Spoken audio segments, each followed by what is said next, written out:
Hi friends, on December 20, 1951 అమెరికాలో ఐడాహో అనే ఒక ల్యాబ్లో కొంతమంది సైంటిస్టులు కలిసి ఒక 4 లైట్స్ వైపు చాలా శ్రద్ధగా చూస్తూ ఉన్నారు.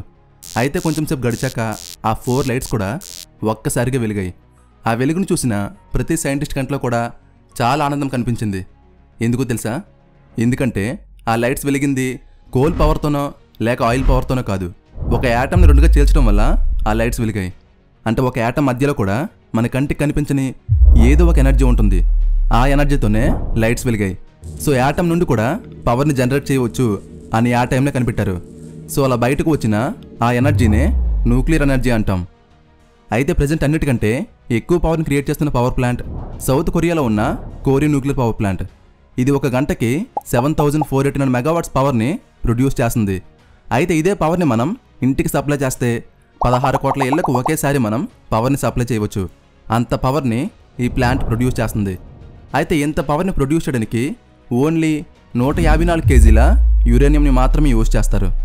అయితే ప్రపంచవ్యాప్తంగా పవర్ కోసం ఎక్కువగా యూజ్ చేసేది కోల్ని, అంటే బొగ్గు. అయితే ఇంత పవర్ని మనం ఈ బొగ్గు ప్లాంట్ నుండి ప్రొడ్యూస్ చేయాలి అంటే 3000 టన్స్ ఆఫ్ కోల్ని యూజ్ చేయాల్సి ఉంటుంది. అంటే 30 లక్షల కేజీల బొగ్గుని యూజ్ చేయాలి. ఇంత బొగ్గుని కాల్చేటప్పుడు ఎంత పొల్యూషన్ బయటకు వస్తుందో ఒకసారి ఆలోచించండి. కానీ ఈ న్యూక్లియర్ పవర్ ప్లాంట్ నుండి అలాంటి పొల్యూషన్ ఏమీ కూడా ఉండదు. సో ఈరోజు వీడియోలో ఈ న్యూక్లియర్ పవర్ ప్లాంట్స్ నుండి పవర్ని ఎలా జనరేట్ చేస్తారు అనే విషయాన్ని చాలా క్లియర్గా ఎక్స్ప్లెయిన్ చేస్తాను. సో వీడియోని ఎండ్ వరకు చూసి వీడియో ఎలా అనిపించిందో కామెంట్ చేయండి.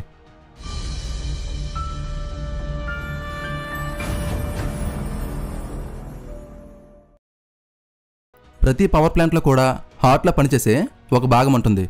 అలాగే ఈ పవర్ ప్లాంట్లో కూడా హార్ట్లో పనిచేసే ఒక భాగం ఉంటుంది. దాన్ని న్యూక్లియర్ రియాక్టర్ అంటాం. ఈ పవర్ ప్లాంట్లో పవర్ క్రియేట్ అయ్యేది ఇక్కడే. దీంట్లోని యాటమ్స్ని స్ప్లిట్ చేస్తూ ఉంటారు. అయితే ఈ ప్రాసెస్ మీకు క్లియర్గా అర్థం కావాలంటే యాటమ్ గురించి కొన్ని బేసిక్స్ మీకు తెలియాల్సి ఉంటుంది. ఒక యాటమ్కి మధ్యలో న్యూక్లియస్ ఉంటుంది. ఈ న్యూక్లియస్ చుట్టూ కొన్ని ఎలక్ట్రాన్స్ తిరుగుతూ ఉంటాయి. అయితే మధ్యలో ఉన్న న్యూక్లియస్ని బాగా అబ్జర్వ్ చేస్తే దాంట్లో 2 టైప్స్ ఆఫ్ పార్టికల్స్ ఉంటాయి. ఒకటి ప్రోటాన్స్ అండ్ మరొకటి న్యూట్రాన్స్. అయితే మనకు తెలిసిన కొన్ని రూల్స్ ప్రకారంగా పాజిటివ్, నెగిటివ్ మాత్రమే అట్రాక్ట్ అవుతూ బాండ్ అవుతుంటాయి. కానీ న్యూక్లియస్ దగ్గర ఉన్న పార్టికల్స్లో ప్రోటాన్స్కి పాజిటివ్ ఛార్జ్ ఉంటుంది, అలాగే న్యూట్రాన్స్కి ఎలాంటి ఛార్జ్ ఉండదు. అంటే న్యూట్రాన్స్ న్యూట్రల్గా ఉంటాయి. కానీ రెండు కూడా అంటే ప్రోటాన్స్, న్యూట్రాన్స్ చాలా స్ట్రాంగ్గా బాండే ఉంటాయి. అంటే వీటిలో ఒక దానికి ఛార్జ్ లేకపోయినా కూడా ఈ రెండు పార్టికల్స్ కూడా చాలా స్ట్రాంగ్గా బాండే ఉంటాయి. దానికి కారణం ఏంటంటే న్యూక్లియర్ ఫోర్స్. ఫర్ ఎగ్జాంపుల్ 2 మ్యాగ్నెట్స్ని తీసుకొని వాటిని కొంచెం దూరంగా ప్లేస్ చేస్తాను. సో రెండింటి మధ్య మ్యాగ్నెటిక్ ఫోర్స్ క్రియేట్ అయ్యి ఈ 2 మ్యాగ్నెట్స్ కూడా కలవాలంటే వీటిని కొంచెం దగ్గరగా ప్లేస్ చేయాలి. అలా చేస్తే వీటి మధ్య మ్యాగ్నెటిక్ ఫోర్స్ క్రియేట్ అయ్యి ఈ 2 కూడా అట్రాక్ట్ అవుతాయి. సేమ్ అలాగే ఏవైనా 2 పార్టికల్స్ మధ్య న్యూక్లియర్ ఫోర్స్ క్రియేట్ అవ్వాలంటే ఆ 2 పార్టికల్స్ మధ్య 1 ఫెమ్టోమీటర్ గ్యాప్ మాత్రమే ఉండాలి. అంటే 1 మీటర్ లెంత్ని 10 కోట్ల భాగాలుగా డివైడ్ చేస్తే వాటిలో ఒక భాగం ఎంత లెంత్ ఉంటుందో అంత గ్యాప్ మాత్రమే 2 పార్టికల్స్ మధ్య ఉంటే అప్పుడు వాటి మధ్య న్యూక్లియర్ ఫోర్స్ క్రియేట్ అవుతుంది. ఆ 2 కూడా పాజిటివ్ పార్టికల్స్ అయినా అలాగే రెండింటికి ఛార్జ్ లేకపోయినా కూడా ఆ పార్టికల్స్ చాలా స్ట్రాంగ్గా బాండ్ అయిపోతాయి. సో ఈ న్యూక్లియర్ ఫోర్స్ కారణంగా యాటమ్ మధ్యలో ఉన్న ప్రోటాన్స్, న్యూట్రాన్స్ బాండే ఉంటాయి. అయితే ఐన్స్టీన్ చెప్పిన ఫార్ములా మీ అందరికీ తెలిసే ఉంటుంది. అదే E=mc². ఈ ఫార్ములా మీనింగ్ ఏంటంటే ఎనర్జీ, మాస్ ఈ 2 కూడా వేరువేరు కాదు. ఎనర్జీ, మాస్ ఈ 2 కూడా ఒకటే. కొన్నిసార్లు ఎనర్జీ మాస్లే కన్వర్ట్ అవుతుంది, అలాగే మాస్ కొన్నిసార్లు ఎనర్జీలే కన్వర్ట్ అవుతుంది. అయితే ఈ పవర్ ప్లాంట్లో ఏమవుతుందంటే మాస్ని ఎనర్జీలే కన్వర్ట్ చేస్తారు. అది ఎలా అంటే యాటమ్ యొక్క న్యూక్లియస్ని 2 పార్టికల్స్గా వేరు చేస్తారు. అయితే ఇక్కడ కేర్ఫుల్గా వినండి. యాటమ్ యొక్క న్యూక్లియస్ స్ప్లిట్ అవ్వకముందు ఆ న్యూక్లియస్ మాస్ ఎంతైతే ఉంటుందో స్ప్లిట్ అయిన తర్వాత వచ్చిన మాస్ని కౌంట్ చేస్తే ముందు కంటే కొంచెం తక్కువగా ఉంటుంది. మరి రిమైనింగ్ మాస్ ఏమైందంటే ఆ రిమైనింగ్ మాసే ఎనర్జీలో కన్వర్ట్ అవుతుంది. సో దాన్నే మనం న్యూక్లియర్ ఎనర్జీ అంటాం. ఆ ఎనర్జీని యూజ్ చేసుకునే ఎలక్ట్రిక్ పవర్ని క్రియేట్ చేస్తారు. అయితే ఇలాంటి పవర్ ప్లాంట్స్ని ఎక్కువగా వాటర్ సోర్స్ ఎక్కడైతే ఉంటుందో అలాంటి ప్లేసెస్లో ఈ ప్లాంట్స్ని కన్స్ట్రక్ట్ చేస్తారు. ఎందుకంటే వీటికి కావాల్సింది వాటర్ లేకపోతే ఈ ప్లాంట్స్ అనేవి రన్ కావు. అయితే వాటర్తో పాటు వీటికి కావాల్సింది యురేనియం. ఇదే ఈ పవర్ ప్లాంట్స్లో మెయిన్ ఫ్యూల్. అయితే యురేనియంని భూమి లోపల నుండి కలెక్ట్ చేస్తారు. ఏ ప్లేస్లో అయితే యురేనియం ఎక్కువగా ఉంటుందో అలాంటి ప్లేసెస్ని ఐడెంటిఫై చేసి అక్కడ కొన్ని మిషన్స్ని యూజ్ చేసుకొని బోరింగ్ చేస్తారు. ఈ ప్రాసెస్ నుండి మట్టి, రాళ్ళు, కొన్ని మినరల్స్ అన్నిటితో కలిపి యురేనియం వస్తుంది. అయితే ఆ మొత్తాన్ని చూడడానికి ఎలా ఉంటుందంటే ఒక వేస్ట్లా కనిపిస్తుంది. అంటే రాళ్లతో కలిసిన మట్టి ఎలా ఉంటుందో అలానే కనిపిస్తుంది. కానీ అలా వచ్చిన మట్టిలో 12% నుండి 18% వరకు యురేనియం ఉంటుంది. అయితే ఆ మట్టి మొత్తాన్ని కొన్ని మిషన్స్తో క్రష్ చేసి ఒక పౌడర్లో చేస్తారు. ఆ పౌడర్లో వాటర్ని పోసి ఆ పౌడర్ని ఒక స్లర్రీలో తయారు చేస్తారు. ఆ స్లర్రీలో కొన్ని యాసిడ్స్ని లిక్విడ్స్ని మిక్స్ చేసి బాగా లిక్విడ్లో కన్వర్ట్ చేస్తారు. ఆ లిక్విడ్లో ఏవైతే మట్టి రాళ్ళు ఉంటాయో అవన్నీ అడుగు బాగానే చేరిపోయి యురేనియం మొత్తం అంతా కూడా ఆ లిక్విడ్లో మిక్స్ అవుతుంది.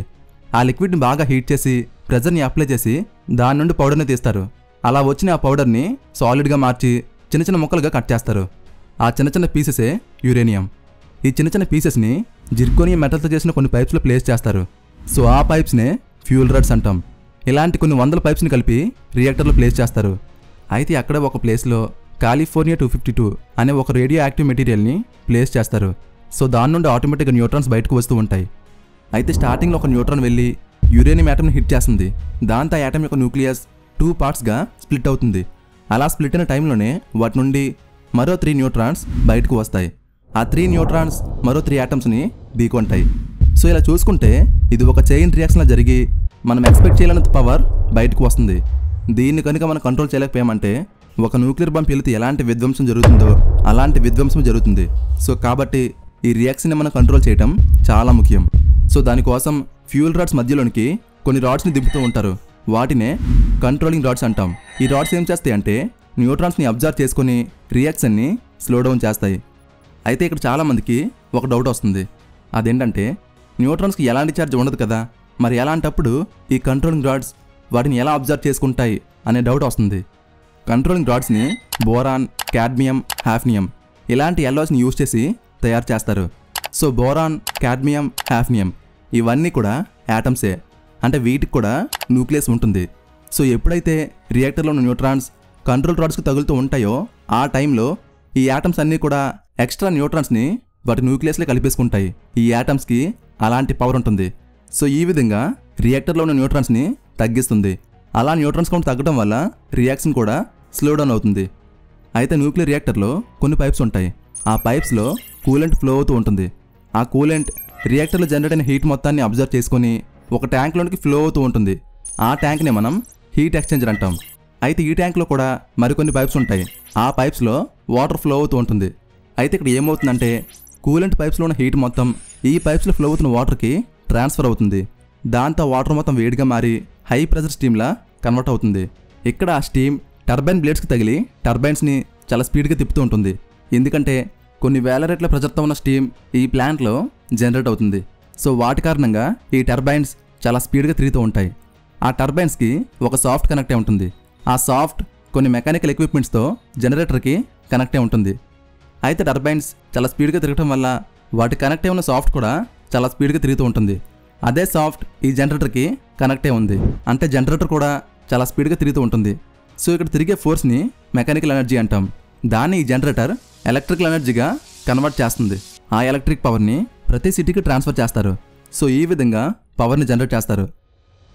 అయితే ఈ ప్లాంట్ నుండి ఎలాంటి వేస్ట్ కూడా బయటకు రాదా అంటే పవర్ ప్లాంట్లో వర్క్ చేసేవాళ్ళు ఏమాత్రం శ్రద్ధ లేకుండా ఉన్నా చుట్టుప్రక్కల ఉన్న గ్రామాలన్నీ కూడా డేంజర్లో పడతాయి. ఎందుకంటే యాటమ్ రెండుగా స్ప్లిట్ అయినప్పుడు యాటమ్ మధ్య నుండి ఓన్లీ హీట్ మాత్రమే కాకుండా డేంజరస్ గామా రేడియేషన్ కూడా బయటకు వస్తుంది. ఆ రేడియేషన్ బయటకు పోకుండా రియాక్టర్ లోపల మిర్రర్స్ లాంటి వాటిని ప్లేస్ చేస్తారు. దాంతో లోపల ఉన్న హీట్ అలాగే రేడియేషన్ ఇదంతా కూడా లోపలే రిఫ్లెక్ట్ అవుతూ ఉంటుంది.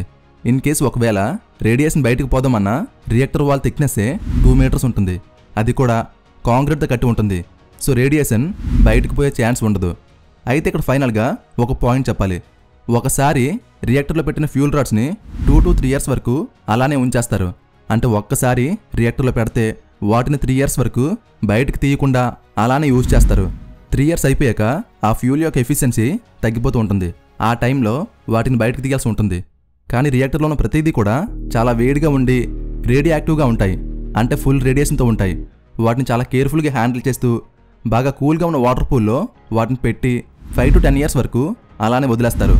ఆ తర్వాత వాటిని బయటకు తీసి కాంక్రీట్తో చేసిన ఒక కంటైనర్లో ప్లేస్ చేసి కొన్ని వేల సంవత్సరాల పాటు అలానే ఉంచేస్తారు. కొన్నిసార్లు అయితే 24,000 years పాటు ఒక కంటైనర్లో స్టోర్ చేసి ఉంచేస్తారు. సో ఇంత కేర్ఫుల్గా వాటిని హ్యాండిల్ చేస్తారు. లేదంటే వాటి నుండి వచ్చే రేడియేషన్కి మనం ఊహించలేని విపత్తులు జరుగుతాయి. సో ఇది ఫ్రెండ్స్ ఈరోజు వీడియో. ఈ వీడియో ఎలా అనిపించిందో కామెంట్ చేసి, వీడియో నచ్చితే వీడియోకి ఒక లైక్ చేసి ఇలాంటి కంటెంట్ కోసం మన ఛానల్ని సబ్స్క్రైబ్ చేసుకోండి. అలాగే వీడియోని ప్రతి ఒక్కరికి షేర్ చేయండి.